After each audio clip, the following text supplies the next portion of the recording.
네, 20대 대선이 200일도 채 남지 않았습니다. 본격적인 대선 국면에 들어선 거대 양당은 당내 힘겨루기와 주자간 네거티브로 몸살을 앓고 있는데요. 정책동으로 불리는 이분께서는 현재 대선 국면 어떻게 보고 계실까요? 김병준 전 자유한국당 비상대책위원장 나오셨습니다. 어서 오십시오. 예, 안녕하십니까. 예, 제가 지금 정책통이라고 소개할 때 잠시 웃으셨어요. 예. 예, 뭐 어떤 그런 별명을 가끔씩 듣는데 네. 사실 부족한 게 많죠. 예. 방송 인터뷰는 오랜만이신 것 같은데 자주 예. 출연은 안 하시죠? 예, 그 정말 오래간만입니다. 예, 시간 내주셔서 감사하고요. 아닙니다. 자, 최근에 집필하신 책이 곧 발간됐다고 예. 들었는데요. 아마 내일이나 모레쯤, 아마 이번 주 안에나 하여튼 틀림없이 그렇습니까? 서점에 내일이나 오르지 모레쯤. 않을까 싶습니다. 예, 제가 제목을 보니까 국가가 있어야 할 곳에는 없고 없어야 할 곳에는 있다. 뭐 예. 부제까지 하면 더 길던데요. 어떤 예. 내용이 담겨 있는 겁니까? 정말 그 제목 그대로입니다. 예. 예를 들자면 예를 드는 게 아니라 시장이나 우리 시민사회가 알아서 할 일에 국가가 너무 깊이 개입하는 게 많죠. 지금 얼마 전에 먹방 방송에도 정부가 규제를 하겠다고 이렇게 네. 나서거나 또 최근에 이제 언론중재법처럼 그 법원의 판결로서 좀 이렇게 다듬어야 될 이런 것까지 이제 국가가 규제를 하겠다고 네. 나서는 그런 것들. 예. 근데 막상 또 보면 분배 문제 같은 거, 우리 사실 그 시장에서 빠져나가는 인구가 점점 더 많아지고 있거든요. 노인들이 많이 빠져나가고 있고, 그다음에 청년들은 노동시장에 제대로 들어오지도 못하고 있고, 이런 부분에서는 정말 국가가 제 역할을 해줘야 되는데 예. 이런 부분은 또 약해요. 예. 그래서 국가가 있어야 할 곳에는 없고 없어야 할 곳에는 있다.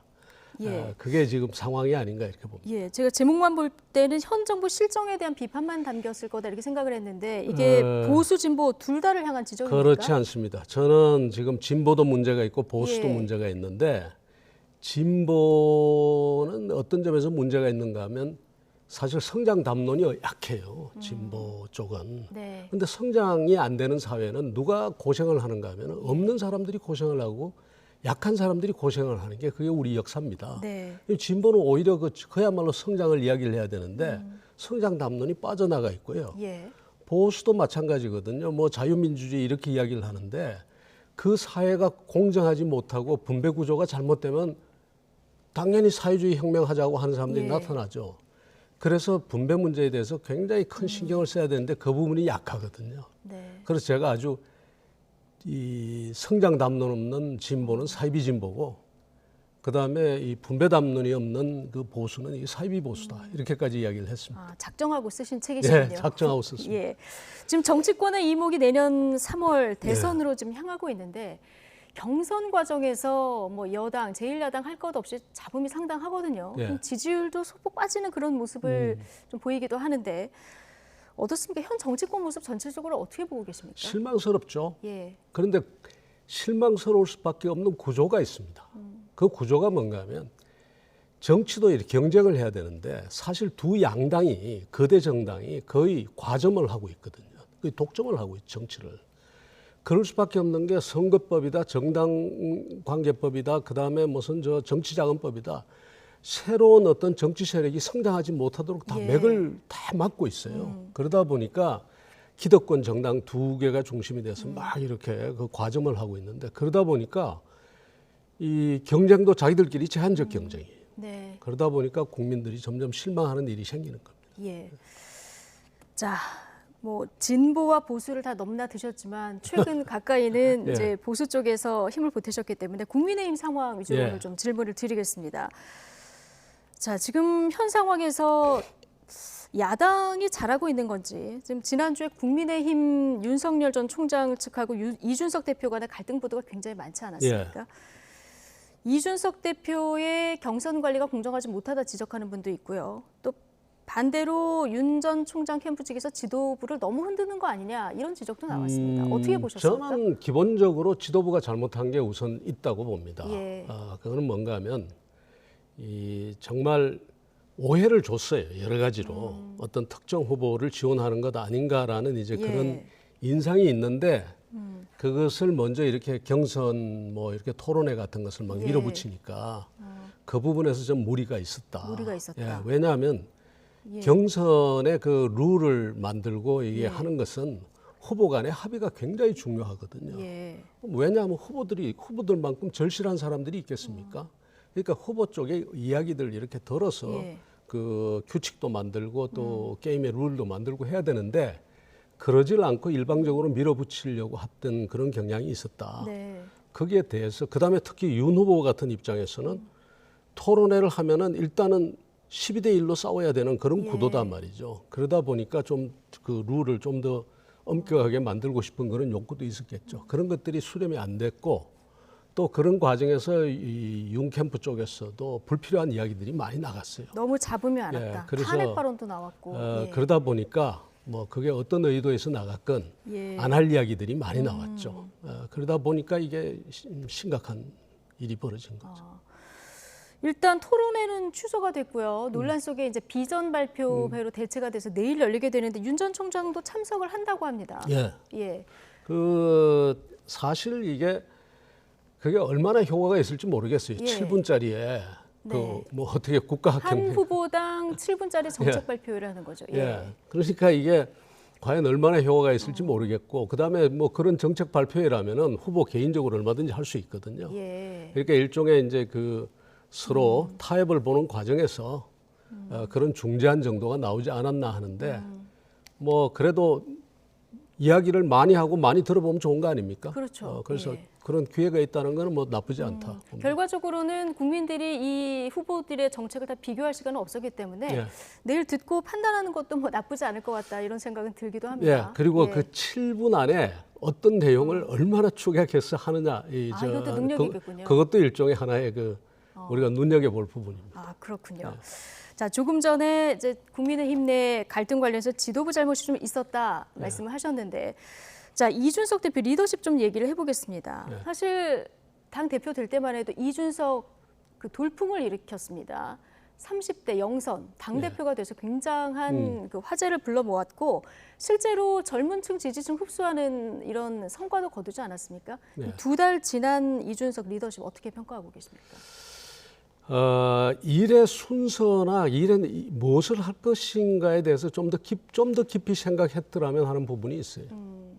실제로 지금 우리 그 야권의 위기가 어딘가 하면 국민의힘 자체의 위기입니다. 예. 당이 당으로서의 역할을 제대로 못했거든요. 저도 책임이 있습니다만. 그러니까 계속해서 당 대표가 지금 외부에서 왔지 않습니까? 예. 그 당 대표가 계속 외부에서 오고 후보도 외부에서 오고. 그러니까 이건 당으로서 그 자격이 없다는 이야기 어떻게 보면 국민들 예. 입장에서 보면 뭐가 그런- 제일 문제라고 보세요? 뭐 쌓여서 하도 많아서 이야기를 예. 못 하겠습니다만 기본적으로 그 시대 흐름을 놓쳤어요. 시대 흐름을 놓쳤다. 야, 그러니까 어떤 공정이나 뭐 정의라든가 이런 예. 그런 그 어떤 혁신이라든가 이런 흐름을 놓쳐버린 거예요. 예. 그래서 그걸 빨리 따라잡기 위해서 당을 지금 혁신하는 것이 사실은 당 대표가 할 가장 중요한 일입니다. 예. 경선 관리는 나중에 후보들 간에 룰을 정하도록 만들고 이렇게 예. 관리해 나가면 되고 당 대표는 어떻게 하든지 당을 새롭게 지금 만들어가서 후보를 도와줘야 되거든요. 예. 근데 그 일정이 뒤로 가고 엉뚱한 게 앞으로 나왔단 말이에요. 그래서 저는 그 정말 그 당대표 선거할 때 당을 어떻게 운영해야 되겠다는 부분이 좀 고민이 적지 않았나 하는 생각을 지금 하는 예. 겁니다. 다행히 어. 지금 이제 당 개혁하겠다고 그랬어요. 예. 네. 그래서 그러니까요. 이제 지켜봐야 됩니다. 네. 그러니까 당의 정책성을 확립하고 좀 시대 흐름을 따라가는데 네, 대표가 좀 그렇습니다. 앞장서 줬으면 좋겠다. 또 이런 젊은 리더십 아닙니까? 그 예. 시대가 얼마나 지금 세월이 빠르게 변하고 있는데 그게 지금 당이 지금 못 따라가고 있거든요. 예. 알겠습니다. 이 조언을 또 해주셨는데요. 네. 자, 지금 당내 갈등이 한 차례 지나갔던 국민의힘 지금 부동산 리스크도 극복을 해야 되는 이런 상황입니다. 권익위가 어제 전수조사 결과를 발표했는데 그 명단에 국민의힘 의원 12명의 이름을 올렸고요. 아마 이걸 어떻게 대응을 할지 이준석 대표가 아마 잠시 뒤에 발표를 할 것 같습니다. 예. 굉장히 귀추가 주목되고 있는데 어느 정도로 대응하는 게 맞다고 보십니까? 일부에서는 뭐 제가 언뜻 들어보니까 뭐 개헌 저지선 뭐 예. 이런 문제 때문에 출당 조치를 하기가 힘이 들다 뭐 이런 이야기까지 나오는데 예. 그런 거 저런 거 가리면 안 됩니다. 그 개헌 저지선만 하더라도 개헌 저지는 국민이 하는 거지. 네. 그 말은 정당성을 확보하지 못한 정당이 뭐 어떤 역할을 할 수 있겠습니까? 숫자가 된다 하더라도. 그래서 굉장히 엄격하게 지금 사실 어느 정도의 그 잘못을 범했는지를 지금 제가 알지를 못하기 때문에 한마디로 딱 이야기하기는 힘듭니다만 하여튼 국민들 눈높이보다도 훨씬 더 높아야 된다. 국민들 눈높이보다 높아야 된다. 더 높아야 된다. 예. 더 높아서 오히려 지금 이런 그 어떻게 보면 상당히 그 어려운 일인데 이런 어려움이야말로 당을 바로 세울 수 있는 하나의 기회입니다. 이보다 더 좋은 기회가 없어요. 그래서 원칙을 준수하는데 그 원칙도 상당히 강하고 엄한 원칙이어야 된다. 저는 그렇게 봅니다. 개헌 저지선이 깨지더라도 국민 눈높이보다도 높아야 된다. 그러면 당이 바로 서면은 개헌도 국민이 다 막아줍니다. 그 국민을 믿어야 되지. 이거 저 가지고 뭐 개헌 저지선 어쩌고 이래가지고 정말 출당시켜야 될 사람을 그 억지로 붙들고 있고 이런 모습 하면 안 돼요. 알겠습니다. 지금 비대위원장님 말씀하시는 동안 이준석 대표가 이제 브리핑을 위해서 현장을 찾았는데요. 자, 어떤 조치를 내릴지 지금 국민 눈높이보다 높아야 한다 이런 얘기 최고위원회는 주셨는데요. 오늘 8시부터 7시간의 장시간 논의 끝에 모두의 뜻을 모아 만장일치로 결정합니다. 먼저 안병길, 윤희숙, 송석준 의원은 해당 부동산이 본인 소유도 아니고 본인이 행위에 개입한 바가 전혀 없는 것으로 판단되었습니다. 김승수, 박대수, 배준영 의원의 경우 토지의 취득 경위가 소명되었고 이미 매각되었거나 즉각 처분 의사를 밝혔습니다. 강기훈, 이주환, 이철규, 정찬민, 최춘식, 한무경 의원의 경우 만장일치로 모두의 뜻을 모아 탈당과 함께 수사에 적극 협조할 것을 요구하기로 하였습니다. 한무경 의원의 경우 다음 의원총회에 제명안을 상정할 것입니다. 그리고 동의해 주신 의원들에 관한 권익위 검토 결과는 언론에 원문 그대로 공개하기로 하였습니다. 공보실에 요청하시면 배부해 드릴 것입니다. 따로 오늘 그 질문은 받기가 어려운 점을 좀 양해 부탁드리겠습니다.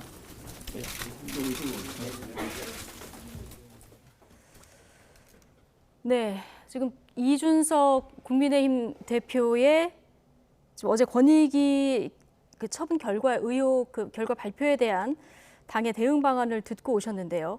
안병길, 윤희숙, 송석준 의원은 본인이 개입한 바 없다.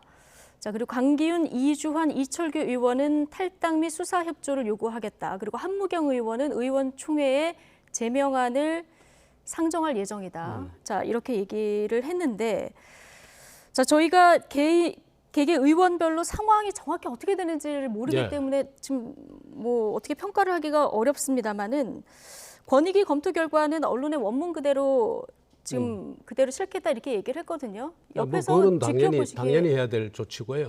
어떻게 보셨습니까? 근데 지금 아까 말씀하신 것처럼 내용을 모르겠단 말이죠. 아직은 그 내용 자체가 지금 어느 정도 정말 본인이 개입하지 않았다고 하는데 정말 그런지 뭐 이런 문제 또 본인의 소유 부동산이 아니면 정말 그런지 이런 부분을 정확하게 봐야 되겠죠. 근데 지금 보면 뭐 이 출당 조치도 지금 한번 하겠다고 지금 그런 것 같고요. 그 다음에 탈당 요구를 하겠다라고 했는데 일단 그 내용을 봐야겠습니다. 알겠습니다. 앞서 이제 국민 눈높이보다 높아야 한다 얘기를 했는데요. 권익위 검토 결과가 언론의 원문 그대로 지금 올리겠다고 하니까 이걸 보면서 국민들께서 이게 눈높이에 맞는지 안 맞는지 좀 판단을 하실 수 있을 것 같고요. 자, 다음 질문 드리겠습니다. 내년 대선에서 야권이 5.5 대 4.5, 그러니까 55 대 45로 질 가능성이 크다 이렇게 예측을 한 언론에서 하셨는데 지금 뭐 지난 재보선에서도 야당이 이겼고요. 정권 교체가 정권 유지보다 지금 여론 흐름상 좀 높은 편인데 이렇게 보시는 이유는 어디 있을까요? 우선 지난번 그 보궐선거는요, 그건 과거에 대한 투표입니다. 과거에 대한 투표였다. 과거에 대한 심판이고 투표인데 지금 이제 문재인 정부가 지금 끝이 나가거든요. 예. 그래서 문재인 정부 심판 프레임은 그 약합니다. 아, 그럼 정권 심판 프레임이 먹히지 않을 수도 있다. 먹히지 않고 특히 지금 그 중에서 뭐 이재명 지사가 뭐 후보가 된다든가 예. 이렇게 되면은 또 아니면 다른 사람이 후보가 돼도 마찬가지인데 비문 내지는 반문의 길을 갈 가능성이 굉장히 큽니다. 아, 그래서 친문 정권 심판 프레임이 안 먹히니까 지난번 그 하고는 양상이 완전히 다르고요. 예. 그다음 그러니까 미래 담론에 대한 이야기가 있어야 되고 뿐만 아니라 또 이제 이재명 지사 같은 경우는 지금 제일 먼저 지금 제일 앞서가지 않습니까? 네. 그런 분 경우에는 지역 구도도 상당히 약화될 수가 있거든요. 예. 이제 그런 부분들이 있고 그다음에 또 다른 위험 변수들이 굉장히 많습니다. 뭐 박근혜 대통령 사면이 어떤 영향을 미칠지 예. 또 사면할지 안 할지 모르겠는데 그래서 그것보다 또 하나 더 중요한 것이 지금 현재 민주당 정권이나 이걸 가볍게 보면 안 됩니다. 이게 지금 지역 구도, 지역 베이스도 있고 또 진보 베이스도 있고 다 있지만 예. 또 한편으로는 그 지방 정부하고 또 중앙 정부하고 다 장악하면서 사실은 이해관계 구도가 굉장히 복잡하게 얽혀 있습니다. 네. 서로 좀 주고받고 하는. 그래서 그런 이해관계를 정권 유지의 이해관계를 가진 사람들도 많아졌기 때문에 예. 만만하게 볼 수가 없습니다. 그렇군요. 정권 심판 프레임이 먹히지 않을 수 있다 얘기하셨는데 그러면 지금 야당 입장에서 봤을 때 가장 껄끄러운 상대 그럼 역시 이재명 지사입니까? 저는 이제 사람에 따라서 다르게 보는데 저는 지금 1위 후보가 이재명 지사가 돼서 그런지 저는 이재명 지사가 굉장히 좀 부담스러워 보입니다. 아, 부담스럽다. 자, 그럼 야권 입장에서 좀 보면 야권이 내년 대선에서 승리하려고 하면은 보수를 통합해야 된다. 여기까지는 한 목소리를 내고 있거든요. 예. 자, 그런데 이게 생각보다 쉽지 않아 보이기도 하는 게 안철수 대표 얼마 전에 이제 합당 안 하겠다 이렇게 선언을 했고요. 김동연 전 부총리는 안철수 대표하고 또 다른 독자 행보를 하겠다 이렇게 얘기를 했어요. 네. 어떻게 전망하십니까? 지금 말이죠. 오히려 그게 도움이 될 수도 있어요. 도움이 될 수도 있다. 왜 그런가 하면은 지금 현재 국민의힘 후보가 뭐 아무래도 유리한 위치에 있겠죠. 예. 있는데 예를 아주 뭐 우리가 아주 좀 안 좋은 예를 들면 예. 그 민주당 후보하고 격차가 많이 벌어질 수도 있어요. 좀. 예. 그럴 때 사실은 제3세력과의 어떤 단일화 작업 등을 통해서 오히려 그 동력을 얻을 수가 있거든요. 아, 그래서 과거에 그 노무현 후보가 정몽준 후보하고 단일화를 통해서 새로운 동력을 얻었듯이 말이죠. 만일 그때 정몽준 후보가 없었으면 사실 대통령이 되기 힘든 구도거든요. 이제 그런 일들이 벌어질 수도 있다. 그런 일이 없으면 제일 좋지만. 예. 그럼 일찍 통합하는 것보다 오히려 나중에 통합을 하게 되면 조금 더 이게 정치공학적으로 유리할 수도 있다. 자, 이런 분석을. 정치공학적 말하자면 추진력을 또 한 번 받을 수 있는 그런 가능성이 있다는 거. 예. 차기 대통령이 가져야 할 가장 중요한 덕목은 뭐라고 보십니까? 저는 하여튼 다음 대통령은 절대적으로 저는 권력으로서 뭘 하겠다는 생각을 하면 안 됩니다. 국민을 설득해서 예. 우리 사회의 개혁 과제들을 이렇게 풀어나가야 되거든요. 네. 그래서 국민을 설득하려면 어떤 사람이라야 되느냐. 네. 본인이 정말 공정하고 바른 사람이라야 됩니다. 공정하고 바른 사람. 예, 그 주변 세력도 또 공정하고 바른 사람들로 구성이 돼야 됩니다. 그래서 제가 아까 이런 부동산 문제에 있어서 국민의 눈높이보다 더 높아야 된다고 이야기를 하는 겁니다. 왜냐하면은 본인 스스로 깨끗하지 않은 사람이 국민들 보고 도와달라고 하고 국민들 보고 우리가 다 이 개혁 과제를 같이 하자고 어떻게 이야기를 하겠습니까? 그렇기 때문에 바르고 공정하고 이런 사람이 돼야 된다. 바르고 공정해서 국민을 설득할 수 있는 사람. 그렇죠. 지금요. 우리 앞에 놓인 과제가 대통령이 풀 수 있는 과제가 없습니다. 산업구조 조정해야죠. 예. 교육개혁 해야지, 노동개혁 해야지, 그다음에 금융개혁 해야지. 수많은 개혁 과제들이 그 개혁 과제 앞에 대통령의 권력을 무소불위라고 그러는데 예. 실제로 그 대통령 권력을 그 앞에 갖다 대면요. 제가 제 경험을 바탕으로 해서 이야기 드리면 그 과제들 딱 보는 순간에 대통령 임기 시작하면서 그 앞에 딱 서면 손에 그냥 삽자루 하나 들고 있는 기분입니다. 그 태산을 옮겨야 예. 되는데 이거는 국민들에게 호소하고 국민들을 다 움직여서 그 산을 움직이자고 해야지 이 산을 옮길 수가 있고 그 산을 뚫고 나갈 수가 있지 대통령 절대 혼자서는 할 못 수 있는 게 없다. 예. 하다 보면요. 왜 제가 이 이야기를 드리는가 하면은 법안 하나 통과시키는데 평균 한 35개월이 걸립니다. 예. 언제 하겠습니까? 국민을 설득할 수 있는 대통령이라 해야 됩니다. 예. 그러면 지금 말씀하신 이 기준에 지금 거론되는 후보들 중에서 가장 근접해 보이는 사람은 누굽니까? 근접하고 있는 그거를 제가 딱 이야기 드리기는 힘들고요. 예. 그러나 어떤 사람이 되더라도 그런 사람이 하여튼 공정하고 정의로운 예. 그 이미지를 가진 사람이 돼야 하고 또 실제 우리가 지금 좀 부족하더라도 그런 후보를 만들어내야 됩니다. 그 후보를 다듬으면 되거든요. 예. 지금 국민의힘은 윤석열, 최재형 이 두 분 밖에서 들어오신 분들 지지율이 좀 높게 나타나고 있는 이런 상황인데요. 이 두 분의 확장 가능성은 어떻게 보십니까? 저는 확장 가능성이 있다고 봅니다. 예. 잘못 알려진 부분도 굉장히 많고요. 지금 현재 잘 모르는데 보면 긍정적인 것보다도 부정적인 것이 더 많이 알려져 있고 예. 아니면 덜 알려져 있고요. 그래서 확장 가능성이 있다고 봅니다. 윤석열 후보도 좋은 점이 아직 덜 알려져 있고 네. 최재형 후보 같은 경우에도 더더욱 덜 알려져 있는 것 같아요. 예. 뭔가 캠페인 과정에서 초기 과정에서 잘못 대응해가지고 네. 그 힘을 못 받고 있는 부분이 있는데 충분히 지금부터 만들어갈 수 있다고. 충분히 있다. 두 주자 캠프에서 동시에 러브콜 받으신 걸로 알고 있거든요. 고사하셨다고 들었어요. 러브콜. 예. 예, 저는 될 수 있으면 합류를 안 하려고 합니다. 어떤 캠프에도. 예, 좀 빠져나와서 예. 좀 더 객관적으로 보고 누구를 돕기보다도 야권 전체에 그 조언을 하는 것이 제가 할 일 아닌가 하는 생각이 듭니다. 예, 알겠습니다. 오늘 여야 정치권 할 것 없이 여러 가지 현상에 대해서 깊은 얘기 들어봤습니다. 예. 오늘 시간 내주셔서 감사하고요. 김병준 전 자유한국당 비상대책위원장과 함께했습니다. 네, 고맙습니다. 감사합니다.